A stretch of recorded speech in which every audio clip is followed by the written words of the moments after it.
You do this first? What's that? We had a few Halloween casualties, it looks like. It happens.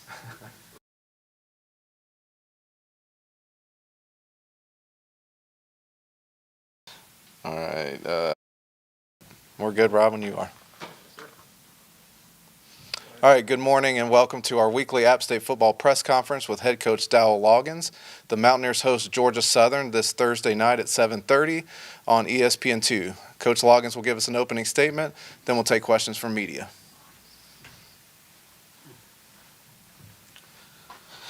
All righty. I appreciate you guys being here and covering us. Excited about this week. Excited about a night game at home versus a rival coming off a bye week. The bye week's unique because bye week on a Thursday night is really not a bye week. It just gives you a couple extra days of preparation. So we practiced 3 days last week, went Tuesday, Wednesday, Thursday, gave them Friday off, and then came back and practiced Saturday morning just for the fact that Friday night's Halloween. You want to make sure. Normally our Monday routine is we meet. It's a later practice. It's a more walkthrough, but we wanted to make sure that they knew we were going to put work in. It was a work day on that Saturday morning to get them up and get that Halloween out of their body and out of their system. But practice has been good. It's really a Wednesday for us now, so this is definitely unusual, but excited about the prep. We've done a good job to this point. With that, I'll open it up. Hey, Coach. Trey Blake, Appalachian Weekly News. This is your first Deeper Than Hate game. What's this rivalry mean to you, to the team, and are you guys preparing any differently? Is it how's this process going? Yeah, I don't think you prepare any differently. You educate your team on what this thing is because that's part of who you are. It's part of your tradition, and that's obviously a big part of this because it goes so much deeper than the Sun Belt. This has been something that happens for years. I don't think there's nothing differently. There's not a different mentality. Each week should be a championship week, but you definitely explain to your team what this game means, what the outside noise is going to look like. It's going to feel different to them. They'll get natural energy just from the rivalry game and from their family and their friends and the students and those things, and they'll feel it more Thursday night when we take the field for pregame warm-up, and all of a sudden they see what the crowd looks like, and they see the intensity the crowd's going to bring that we need this crowd to bring this week to help us get a win. So last week I asked you about the quarterback situation. You mentioned that it's still going through practice and that you're really looking for like a game manager type. So is that process still going through? You're still looking for? Yeah, I don't want to say we're looking for a game manager type, but at all, because I want someone that knows how to manage the game. I want someone that makes sure that we finish in the end zone or every series ends with a kick in the red zone. Not necessarily a game manager because we want our guys to be aggressive. We want them to play aggressive, but we also want them, we always talk about be aggressive as can be in the timing of the play. And when we put you in situations where that you have a chance to take a shot called is not always a shot taken. If it's not there, you check it down and you go the next play and you just keep stacking good plays. And so I would never say the word game manager. I'm not a fan of the game manager, but I do say manage the game, understand and own the situations. But do that, you have to identify the situations first. So practice has been competitive that way. We're not in the position to name a starting quarterback right now. But I've told both those guys in the competition that this is up to you guys to separate yourself. And what we're really looking for is separation. And we don't want to turn this thing into, hey, he played good for 2 weeks, now he plays, now he comes back and he didn't play as well, so that he comes in and plays. Like, we don't want that. And that's hard to do. That people have done that and been really successful doing that. That's not really what we're looking for. We're looking for someone to separate themselves with consistency. Then on the other side of the ball, defensive line has some people missing. Can you give a update on that situation? And then who are you seeing that's ready to step into those roles for some guys out? Yeah, I think philosophically going forward from here, just with the way the injury report is now, I'm going to talk about when someone's out for a long-term period of time, but outside that, the injury report's going to come out, and you guys can figure that out from once you get the injury report. Just it's a competitive advantage. In a lot of ways, so that's how we're gonna handle that going forward with the injuries. David Ware, 24/7 Sports. Dow, you mentioned aggression at quarterback. Not to isolate it completely around this, but when AJ came in for those last 2 drives at ODU, the situation was what it was, and he just kind of let it fly. Yeah. And he looked different to me than he had looked previously on the field. Is that the AJ you're looking for? Is that what he's capable of? Is that what when you're trying to identify that guy at quarterback, was the way he executed in those moments that guy? Absolutely. I mean, I felt that guy at Charlotte. I felt that guy at Lindenwood. Even though the score wasn't the way we wanted at Lindenwood, he throws 2 touchdown passes the first play of the game, and he throws another one to Stroman. If we just finish, it's a touchdown. And he's got 2 touchdowns in the first whatever minutes of the first quarter. And AJ's a really talented thrower, and he needs to become a more consistent player, just like a lot of our guys. But he has the ability to go in and do that.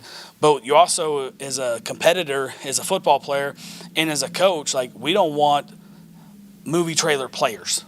And I say movie trailer players is, like, if I make a trailer of this movie, it's unbelievable. It could be so good. But then you watch the movie and it's awful. And then the other, 65 minutes of the movie were terrible.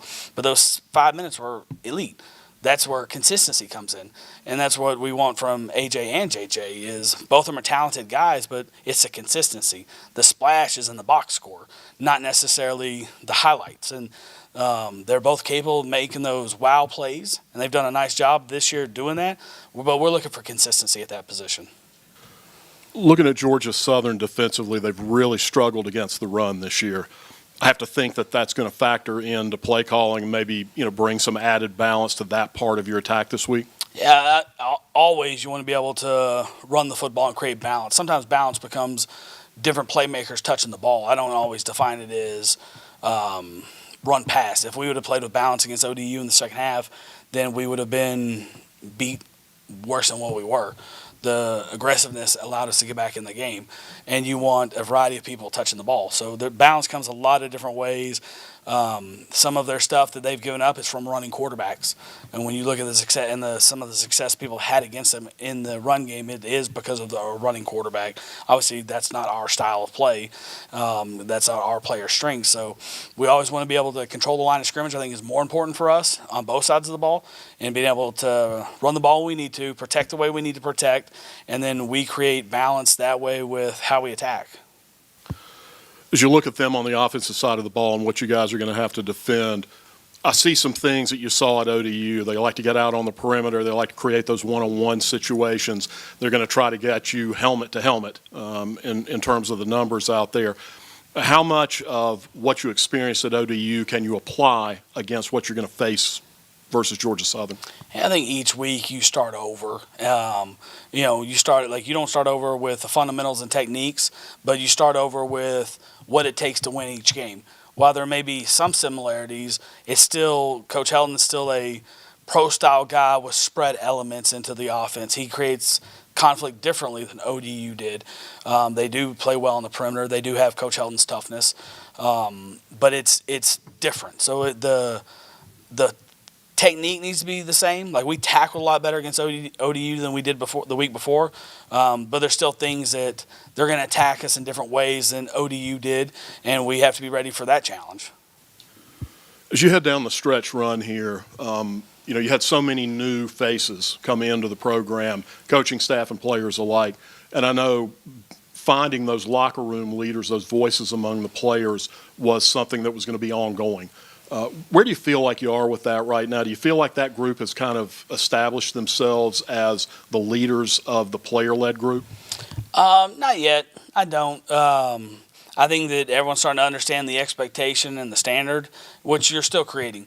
And it's still saying Rome wasn't built overnight, but it was built every day. And that's what the consistency is a word that I keep using, even with our group. Like, we've been both sides of the ball, all 3 phases have been really good at times. But we haven't put it together as a team yet. And we're not a player-led team yet. The coaches are still leading the way. And for us to become the team we want to become, the players are going to have to take it. Now, I do see growth. I see growth in guys stepping up and playing. I see growth in some of our young guys watching guys that are older than them. But we still have guys like Colton Ferris that he's established himself as a player. They're all have enough awareness to understand you have to play well to have a voice. Like, I mean, I was voted captain when I was at Arkansas. I was a holder, but it wasn't like my voice was gained over a long period of time. Like, these guys they know that it's a new group. I have to become a good player. I have to be able to do my job before I can hold other people accountable. And I think that there's growth happening. We're not there yet.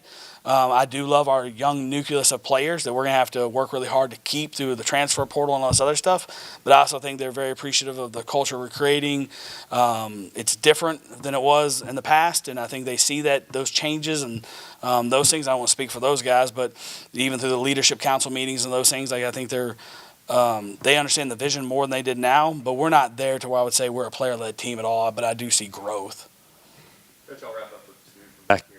Just as you have such a long stretch between game days, are there things that you do to evaluate whether it's energy, emotion, just of this group with such a long stretch? Yeah, with the stretch of time is you really start to look like, okay, is there anything personnel-wise we could change to help our circumstances, or something that a player's gotten better from when we started training camp to this point? You're always preaching competition, and you want to continue to get better. You also want to reward people that are getting better, so you practice a little bit different during the bye week to try to figure those things out. And so we're looking at everything we can. How do we give ourselves an advantage? Are we playing the right guys? That's what that stretch of time really gives you, is making sure that, and then just continue to coach the fundamentals and the technique of what we're trying to get done. Like, we're not happy with our circumstance. We're not happy with where we are. We created this ourselves, and it's our job to coach our way out of it, to work our way out of it. And the only way to do that is to get better at what you do. And this is from base camp to the top of the mountain. Like, we're not there yet, and we're working hard and every day to get there. And that stretch of time really gives you that block to kind of assess, like, hey, where are we at? Are we putting the best 11 out there? And then when it's the best 11, are we putting them in the right position to succeed? Schemes, can I tweak a scheme? Is there a way I can help our team, offense, defense, and special teams, be in a better circumstance to help us win a game? And just last one, playing a night game during the middle of the week when people have class and everything like that. Is there anything you've observed or learned through the years in your different roles of just how different that is? No, well, I don't think I've played a Thursday night game outside the NFL, except when I was a player. I think we played South Carolina and beat them up pretty good, like 28-0 in Little Rock one night. But I think that, and we're in a hole in here. Like, I'm in that office and in these meeting rooms, so I don't really. It's dark when I leave, but I can tell it's a rivalry game. Our players know that. Our players that have been here know that. Our coaches that have been there, they understand what this thing is. So I don't think that we'll really feel that as a coach. As a coach, I won't feel until pregame. This is a big game for us. It's a huge game. It's a conference game versus a rival at home on Thursday night. So the brand gets represented on national TV. There'll be a lot of recruits watching. There'll be a lot of alumni watching. There's going to be a lot of people that show up for this game. And we're excited to put a good brand of football out that everyone can be proud of. And that's more so our feeling than how does it make us feel. It's like, how do we show appreciation to our fans, our alumni? How do we display pride and help those guys and these people feel really excited about the direction this football program's going? Thank you, Coach. Appreciate you guys. You can take either or both.